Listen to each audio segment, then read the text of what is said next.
Right now, a new development in Abuja is sparking serious debate across the country. The Federal Capital Territory Administration, under the leadership of Nyesom Wike, is currently constructing 40 luxurious residential duplexes for judges. But here is the detail that has many Nigerians talking. These are not temporary official quarters that judges will vacate after retirement. No, instead, these homes are expected to become the permanent property of the judges once they retire. And as you can imagine, reactions across social media have been very, very intense. So today, let's break down the project itself and different reactions Nigerians are having, as well as knowing what the interior of these buildings look like.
According to reports, the project involves 40 luxury 7-bedroom duplexes located in Katampe, Abuja. The houses are expected to be completed around May or June 2026. The distribution of the houses is planned as follows: 20 houses for judges of the FCT High Court, 10 houses for judges of the Court of Appeal, 10 houses for judges of the Federal High Court. Each of these residences reportedly includes several high-end features such as a swimming pool, a private movie room, staff quarters, and other modern amenities designed to provide comfort and security. And here's the most interesting part. After retirement, these houses will be officially transferred to the judges, complete with certificates of occupancy in their names. The stated goal of the project is to improve judicial welfare and strengthen judicial independence by ensuring judges have secure housing and are less vulnerable to financial pressure or corruption. At least, that's the official reasoning behind it. But as soon as the news began circulating online, Nigerians quickly started sharing their opinions. Some people believe the initiative is a good step for the judiciary. They argue that judges occupy extremely sensitive positions in society, and providing them with secure housing could help reduce outside influence. One commenter even said, in simple terms, they deserve it. Others believe the kind of investment could help ensure judges remain financially stable and independent when making difficult legal decisions, but not everyone sees it that way. Although a number of critics are asking a very uncomfortable question.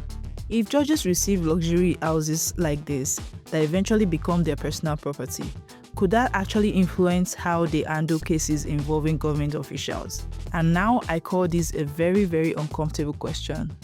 Some Nigerians are already suggesting that some benefits might make it difficult for judges to remain fully independent, because they are beginning to think that if houses like this are given to these judges, how will court judgments not favor the people in power?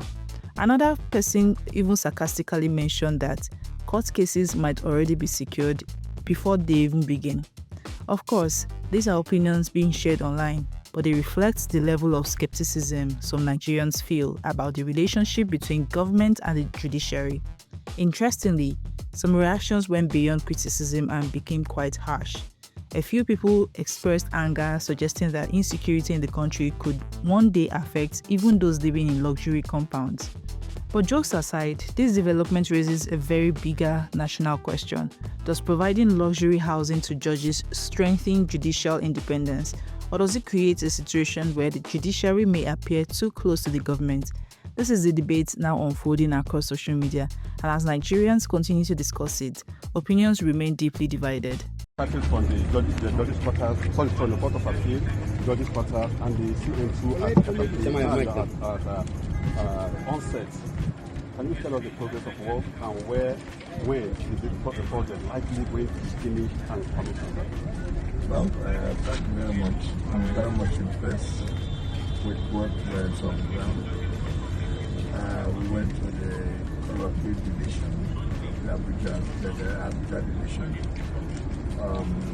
They saw the level of work, and the contractor said, by the grace of God, we had it over in May. From there, we went to the judges' quarters. We expected primarily the further High Court section, which is being furnished. Remember that the federal court has 10 duplexes, the FCT High Court has 20 duplexes, and the Court of Appeal also have 10 duplexes. All these projects will be inaugurated during Mr. President for the ambassador. We also went to the road at Canopy. I like very impressed with the contractor from CDC. So now again we're in process. Zero section of the process. And the contractor also promised that unfortunately with time they have attracted the many people in the course.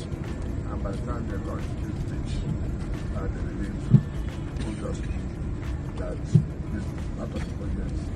Mr. President was very much impressed with what CGC is doing. A lot of those companies, when they review their works, can go to the back with it. I'm so impressed. And I'm impressed with the FCD, the way they have supervised the job to this level. Very impressed. I'm very, very happy. Very, very happy. Okay, AIT, let's also have from you. Okay. Go first.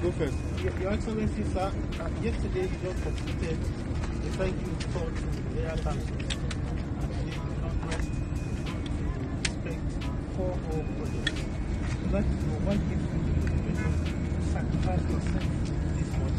And Your Excellency, we also want to know where you are moving into what. Open up that place and awareness of Waru, for example. Your own district. Open it up. Waru. Yes, sir. What new district you have just said? That's just where I mean, you have a land there. When you say what motivation is service. For the president to have confidence in you, to give an assignment that you can committed to the job. I mean, you can see why it's difficult. Very, very difficult. Mr. President in FCD is very, very difficult. You can see with your eyes. So I'm very happy. The motivation is because Mr. President has given us a lot of support. And with that, why would you not be motivated when the appointment is doing all the necessary support? So, and then about the new district, we're not to find out from the FCD or the estimate coordinator what they have back, whether this is the budget they want. And then you have that everything we can to open up the district so that people can also move in there. Thank you. All right, last one. Your Excellency, I really wanted to ask yesterday, but you didn't have the opportunity. I was actually looking at the PDP and the chances of reconciliation ahead of the 2027 election. I mean, given that it's the main opposition party, and you have said yesterday that you are open to sincere reconciliation only, not those that would, say a different thing at the daytime and then at night they do a different thing. So I'm asking, what is the chances of PDP having a strong opposition and presenting a candidate in the 2027 election? Well, first thing is to be united and then, talk about the next step. So everybody has a reconciliation. If indeed truly we are sincere and reconciled,